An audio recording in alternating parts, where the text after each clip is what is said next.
تصوف ایک متوازی دین۔ محترم زاہد مغل صاحب کے جواب میں قرآن مجید میں نبی اور رسول کی اصطلاح مخاطبہ الہی سے سرفراز اس شخص کے لیے استعمال ہوئی ہے جو ایک خاص منصب ہدایت پر فائز ہوتا اور خدا کی مرضیات سے لوگوں کو آگاہ کرتا ہے۔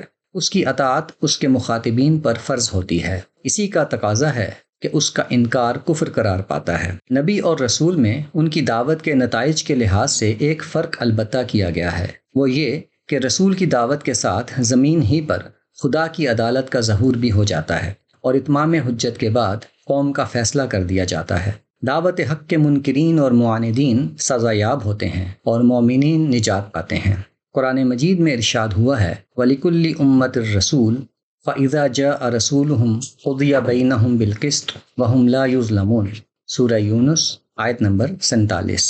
اس کا قانون یہی ہے کہ ہر قوم کے لیے ایک رسول ہے، پھر جب ان کا رسول آ جاتا ہے تو ان کے درمیان انصاف کے ساتھ فیصلہ کر دیا جاتا ہے اور ان پر کوئی ظلم نہیں کیا جاتا۔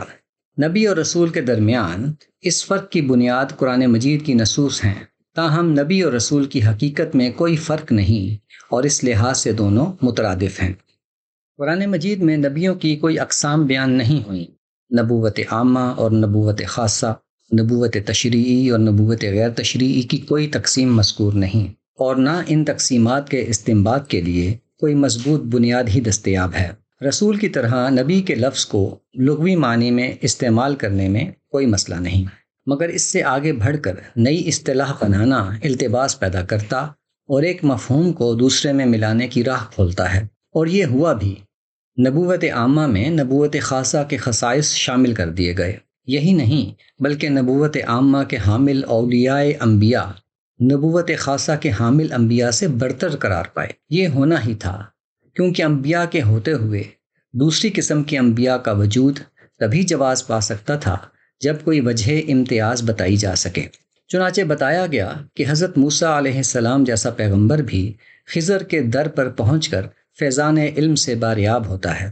یہ اولیاء انبیاء کائنات کے ستون ہیں، نظم کائنات چلانے میں یہ خدا کے ساتھ شامل ہیں۔ خدا کا کوئی تکوینی فیصلہ ان کے علم میں لائے بغیر نہیں ہوتا، بلکہ انہی کے ذریعے نافذ ہوتا ہے۔ چنانچہ یہ وہ مقام ہے کہ وہ پکار اٹھتے ہیں کہ اے گروہ انبیاء، تمہیں تو بس نبی کا لقب ہی ملا اور ہمیں وہ کچھ ملا جو تمہیں نہیں ملا۔ یہ سب وہ نظریات ہیں جو دوسرے ادیان میں دیوتاؤں اور اوتاروں کے تصور کے ذریعے سے پیش کیے گئے، یہاں یہ کتب ابدال اور غوث وغیرہ کے ناموں سے متعارف کروائے گئے ہیں۔ فنون سے متعلق اصطلاحات انسان بناتے ہیں، وہاں یہ اعتراض پیدا نہیں ہوتا یا نہیں ہونا چاہیے کہ مختلف ماہرین فن نے ایک ہی اصطلاح کو دو مختلف مفاہیم میں استعمال کر لیا۔ التباس وہاں بھی پیدا ہوتا ہے، مگر علم کی روایت میں اسے گوارا کیا گیا ہے۔ التباس کے سبب وضاحت بہرحال وہاں بھی کرنی پڑتی ہے، مگر دینی اصطلاحات کی نزاکت کے پیش نظر اصطلاحات کا اشتراک گوارا نہیں کیا جا سکتا۔ مثلا کسی بھی دوسری عبادت یا کسی خاص دعا کو الصلاۃ یعنی نماز نہیں کہا جا سکتا، خواہ لفظ کے لغوی مفہوم یعنی دعا میں اس کی گنجائش موجود ہو۔ اسی طرح نبی اور رسول کے اصطلاحی مفہوم کے متوازی ایک نئی اصطلاح بنا کر کوئی نیا یا مختلف مفہوم پیدا نہیں کیا جا سکتا، خواہ لغوی معنی میں اس کی گنجائش موجود ہو۔ محترم زاہد مغل صاحب نے صوفیہ کی نبوت عامہ کی اصطلاح سازی کے لیے جو جواز پیدا کیے ہیں ان کا تجزیہ کیجیے تو معلوم ہوگا کہ انہوں نے لفظ نبا یعنی خبر اور نبی یعنی حامل خبر کے لغوی مفہوم میں گنجائش پا کر ہر چیز جس کی طرف خدا کا امر یا تکوینی الہام ہوا اسے نبی قرار دے دیا ہے۔ تکوینی نوعیت کے الہامات جو مثلاً شہد کی مکھی کو ہوتے ہیں، غیر متعین قسم کے عمومی الہامات جو گاہ گاہ انسانوں کو ہو جاتے ہیں، سچے خواب جو مسلم اور غیر مسلم، مومن اور مشرک سبھی کو آ جاتے ہیں، اور دور نبوت میں نبی کی کسی ضرورت کے تحت فرشتوں کا کسی غیر نبی کو مخاطب کر لینا، جیسا کہ مریم علیہ السلام سے فرشتے کا کلام، ان جیسے مستثنی واقعات کے مجموعے کو نبوت عامہ کا مفہوم پہنا دیا ہے۔ اس کے بعد انہوں نے مسیح علیہ السلام کی آمد ثانی کی روح سے ان پر آنے والی وحی کو نبوت کے اجراء کے ثبوت کے طور پر پیش کر کے اسے بھی نبوت عامہ میں شامل کر دیا۔ اور اس کے ساتھ ہی نبوت خاصہ کے خصائص بھی نبوت عامہ میں منتقل کر دیے۔ مسیح علیہ السلام کی آمد ثانی کو تسلیم کر بھی لیا جائے تو بھی ان کی اصطلاحی تقسیم کے مطابق وہ نبوت خاصہ کے حامل ہیں۔ ان کی نبوت کو نبوت عامہ میں کیسے شامل کر دیا گیا؟ یہاں غفلہ کیا گیا ہے۔ یہی وہ درس ہے جس کے ذریعے سے نبوت عامہ سے نبوت خاصہ میں نقب لگائی گئی ہے۔ نبوت عامہ کا سارا قصر درج بالا تخیل پر استوار ہے۔ یہی نقطۂ اعتراض ہے کہ اللہ تعالیٰ نے ایسا نہیں کیا۔ نہ شہد کی مکھی نبی ہے، نہ مریم علیہ السلام کو نبیہ کہا گیا۔ مریم علیہ السلام سے نبی کی پیدائش سے متعلق ایک وقتی ضرورت کی وجہ سے مخاطبت کی گئی تھی۔ یہ ضرورت پوری ہو جانے کے بعد پھر مخاطبت نہیں کی گئی۔ استثنائی واقعات سے کوئی عمومی کلیہ نہیں بنایا جا سکتا۔ غیر متعین الہامات کو نبوت قرار دے دیا جائے تو ہر فکر و فن کے بعض ماہرین نبی قرار پائیں گے جن کے اپنے میدان تحقیق میں بعض انکشافات الہامی نوعیت کے ہوتے ہیں۔ سائنسدانوں میں اس کی بہت سی مثالیں موجود ہیں۔ نبوت عامہ کی اصطلاح سازی کے بعد اب یہ بھی ضروری تھا کہ نبوت عامہ اور نبوت خاصہ میں کوئی فرق اور امتیاز بھی دکھایا جائے۔ اس کے لیے دو معیارات پیش کیے گئے۔ ایک یہ کہ یہ فرق تشریعی اور غیر تشریعی نبوت کا ہے۔ نبوت عامہ کا حامل غیر تشریعی نبی ہوتا ہے، وہ لوگوں پر کوئی شرعی ذمہ داری عائد نہیں کرتا۔ دوسرا معیار پہلے معیار سے پیدا ہوتا ہے کہ نبوت عامہ کا حامل خود کو نبی نہ ماننے والوں کی تکفیر نہیں کرتا، اس لیے ان میں سے جو تکفیر کرے وہ غلط ہے۔ یہاں پہنچ کر مرزا غلام احمد قادیانی کی الہامی نبوت کا انکار ممکن ہو پاتا ہے، لیکن یہیں سے مرزا قادیانی کا استدلال پیدا ہو جاتا ہے کہ نبی کا انکار اگر کفر ہے تو نبی تشریحی ہو یا غیر تشریحی، اس کا انکار کفر ہی ہوگا۔ بنی اسرائیل میں تشریعی نبی صرف موسیٰ علیہ السلام تھے، مگر منصب رہنمائی پر فائز غیر تشریعی انبیاء کا انکار بھی کفر ہی تھا۔ یوں صوفیہ اور زاہد مغل صاحب کے استدلال کی ساری پیشکاری در حقیقت قادیانیت کو استدلال مہیا کرتی ہے۔ جہاں تک تشریعی اور غیر تشریعی نبوت کی تقسیم کا مسئلہ ہے تو یہ بھی قرآن مجید نے نہیں بتائی۔ قرآن مجید کے مطابق ہر نبی خدا کی ہدایت اور اس کی شریعت کا تابع اور پابند تھا، خواہ یہ شریعت اس کے ذریعے سے دی گئی یا اس سے پہلے کے نبی کے ذریعے سے۔ اس لحاظ سے محمد رسول اللہ صلی اللہ علیہ وسلم بھی تابع نبی تھے۔ انہیں حکم دیا گیا تھا کہ حضرت ابراہیم علیہ السلام کی ملت اور گزشتہ انبیاء کی ہدایت کی پیروی کریں، اور جو شریعت انہیں ملی وہ اس کے بھی پابند تھے۔ قرآن مجید میں ختم نبوت کے ذکر پر غور کیجئے تو معلوم ہوگا کہ یہاں دراصل بغیر شریعت کے نبی نہ آنے کی نفی بدرجہ اتم مراد ہے۔ وہ یوں کہ شریعت کی تکمیل کا اعلان تو خود قرآن نے کر دیا تھا۔ اس سے واضح تھا کہ نئی شریعت نہیں آ سکتی تھی۔ اب کوئی امکان ہو سکتا تھا تو یہی کہ نبی انذار اور اخلاقی ہدایت اور رہنمائی کے لیے آتے، جیسے کہ بنی اسرائیل میں نزول تورات کے بعد آتے رہے۔ نبیوں کے سلسلے پر مہر لگنے کے اعلان سے انبیاء کی آمد کے اس امکان کا خاتمہ ہوا ہے۔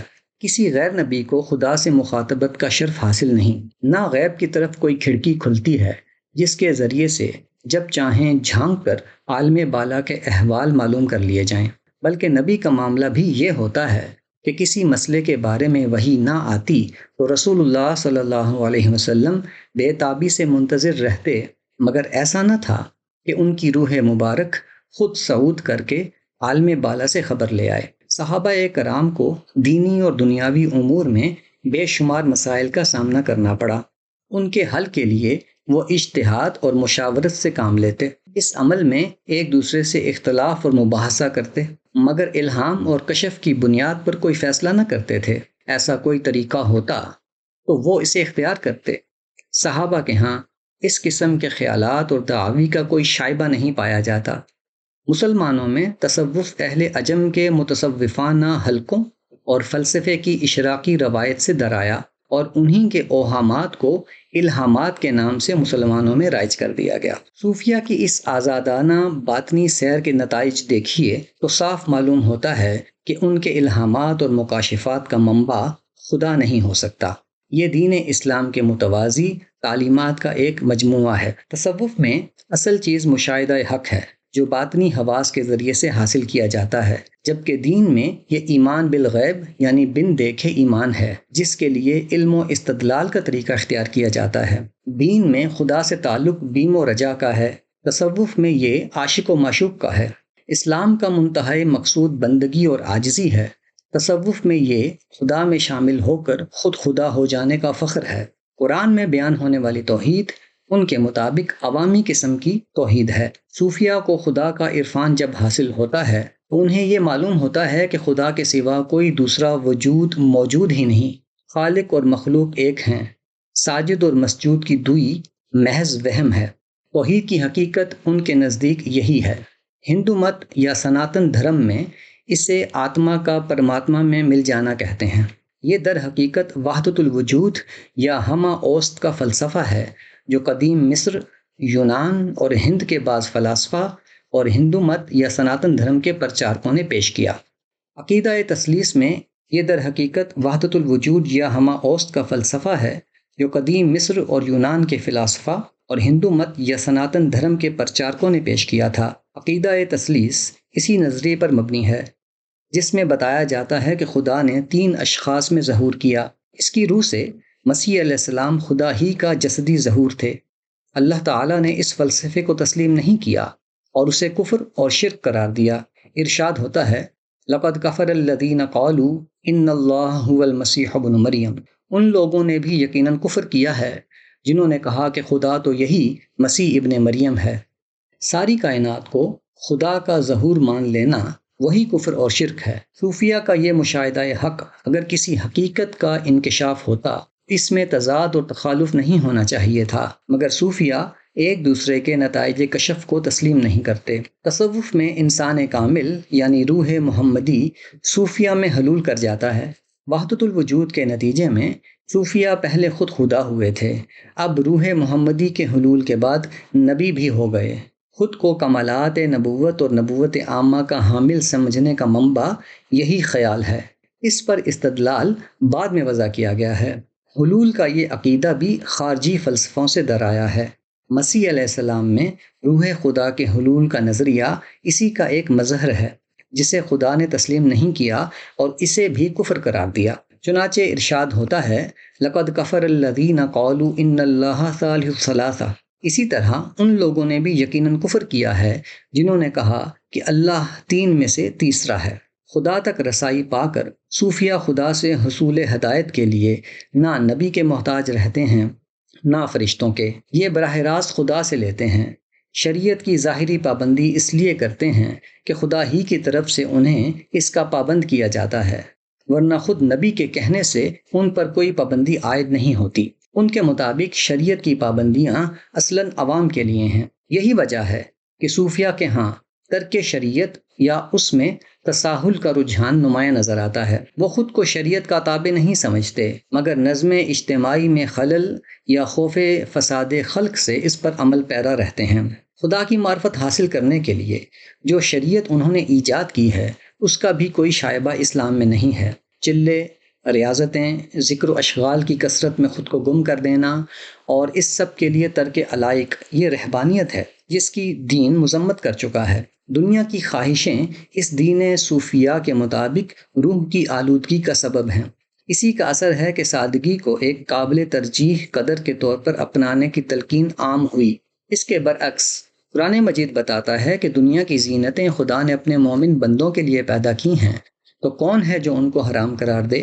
ارشاد ہوتا ہے، قُلْ مَنْ حَرَّمَ زِینَةَ اللَّهِ الَّتِی أَخْرَجَ لِعِبَادِهِ وَالطَّیِّبَاتِ مِنَ الرِّزْقِ قُلْ هِیَ لِلَّذِینَ آمَنُوا فِی الْحَیَاةِ الدُّنْیَا خَالِصَةً یَوْمَ الْقِیامَةِ کَذَلِکَ نُفَصِّلُ الْآیَاتِ لِقَوْمٍ یَعْلَمُونَ۔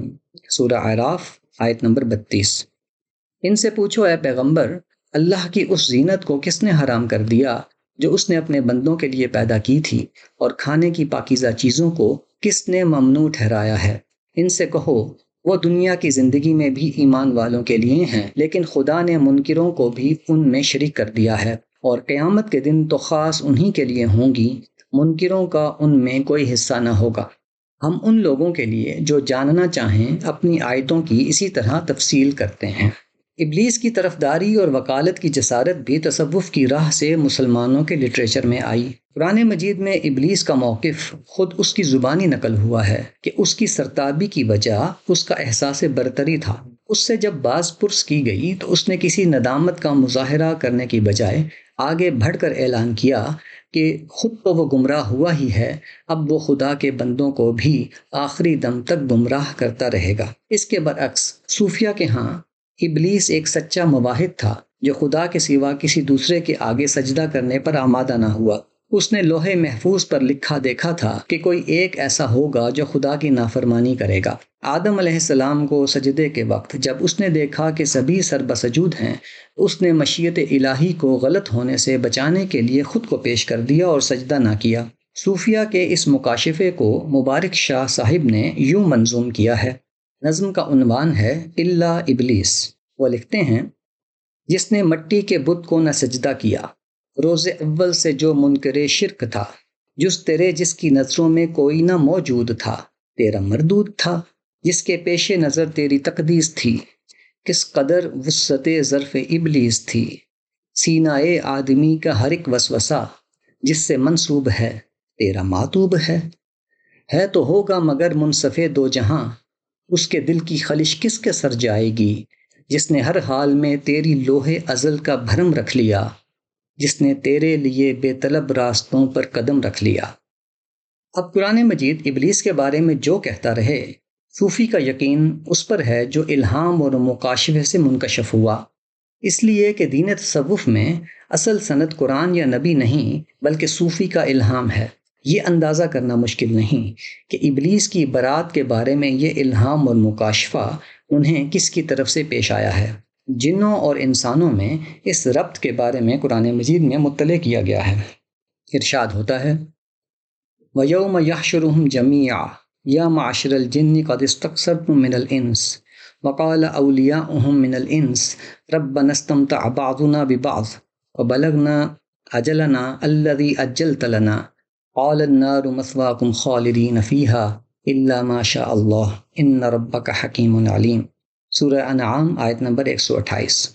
اس دن کو یاد رکھو جب وہ ان سب مجرموں کو اکٹھا کرے گا، پھر فرمائے گا: اے جنوں کے گروہ، تم نے تو انسانوں میں سے بہتوں کو اپنا لیا، اور انسانوں میں سے ان کے ساتھی فوراً کہیں گے: پروردگار، ہم میں سے ہر ایک نے دوسرے سے خوب حظ اٹھایا، اور آج اپنی اس مدت کو پہنچ گئے ہیں جو تو نے ہمارے لیے مقرر کر دی تھی۔ اللہ فرمائے گا: اب آگ تمہارا ٹھکانہ ہے، تم اس میں ہمیشہ رہو گے مگر جو اللہ چاہے۔ حقیقت یہ ہے کہ تمہارا پروردگار حکیم و علیم ہے۔ اہل تصوف سے مکالمے کے لیے کوئی مشترکہ علمی اور عقلی بنیاد دستیاب نہیں۔ قرآن کے الفاظ کی ظاہری اور باطنی معنی میں تقسیم کے نظریے سے انہوں نے قرآن سے اپنے لیے باطنی معنی اخذ کرنے کا جواز بنا لیا ہے جو لسانی قواعد کو ملحوظ نہیں رکھتا۔ یہ ان کی صوابدید ہے کہ جہاں سے جو معنی نکالنا چاہیں نکال لیں۔ ان سے یہ بات نہیں کی جا سکتی کہ دینی اختلافات میں قرآن سے فیصلہ ہوگا۔ الفاظ اور جملوں کے متبادر معنی ان کے نزدیک محض ظاہری معنی ہوتے ہیں، جبکہ ان کے فیصلے ان کے الہام یا کسی دوسرے صوفی کے الہام پر اعتماد پر مبنی ہوتے ہیں، اور اس کی تائید قرآن کے باطنی معنی سے ہوتی ہے جو صرف ان پر کھلتے ہیں۔ اس سے سمجھا جا سکتا ہے کہ کیوں تصوف ایک متوازی دین ہے۔ اس کی سند دین محمدی نہیں ہے، باطنیت ہے۔ مسلمانوں میں باطنیت کی یہ تحریک اہل تشیع کے بعض گروہوں میں پیدا ہوئی تھی۔ انہی کی طرف سے یہ خیال بھی تصوف میں رائج ہوا کہ علم تصوف کا منبع حضرت علی رضی اللہ تعالیٰ عنہ ہیں۔ ان سے اس علم کا صدور عالم روحانیت میں کہیں ہوا، اس لیے اس واقعے کی کوئی سند بھی طلب نہیں کی جا سکتی اور نہ اسے تلاش کرنا ممکن ہے۔ تصوف بادشاہت کے متوازی ایک روحانی بادشاہت کا خیالی جہان بھی ہے۔ مسلمانوں میں بادشاہ کے لیے رائج لقب خلیفہ انہوں نے اسی وجہ سے اختیار کیا۔ ایک مخصوص علاقے میں ان کی روحانی بادشاہت یا خلافت قائم ہوتی ہے، پھر خلفاء کی طرح ہی خلت خلافت دے کر یہ اپنے نائبین مختلف علاقوں میں تعینات کرتے ہیں جو ان کے خلیفہ کہلاتے ہیں، ان کی روحانی سلطنت کو پھیلاتے اور مضبوط کرتے ہیں۔ ان نائبین سے یہ خفا ہو جائیں تو خلت خلافت چھین کر انہیں معزول بھی کر دیتے ہیں۔ اپنی روحانی سلطنت کا تاثر انہوں نے اس طرح مضبوط کیا ہے کہ حکمران اور سیاسی زعماء بھی اس سے متاثر ہوئے بغیر نہ رہ سکے اور اپنی سلطنت کی صنعت یا حکومت کے حصول اور بقا کے لیے ان کے آشیرواد یا دعاؤں کے لیے ان کے در پر حاضری دیتے رہے۔ عام لوگوں کے نزدیک تصوف اصلاح باطن یا اصلاح اخلاق کا ایک ادارہ اور ذریعہ ہے، لیکن اپنی اصل میں یہ در حقیقت کچھ اور شے ہے۔ یہاں مرشد کی ذات، اس کا حکم اور اس کی تعبیرات دین کا ماخذ ہیں۔ اس کا حکم خلاف دین بھی معلوم ہو تو بجا لایا جائے گا۔ اصلاح تصوف کی تمام تحریکیں ظاہری طور پر شریعت کی پابندی کی تلقین تک محدود رہ سکتی ہیں، نظریاتی سطح پر کوئی تبدیلی اس میں ممکن نہیں، ورنہ تصوف کی عمارت ڈھہ جائے گی۔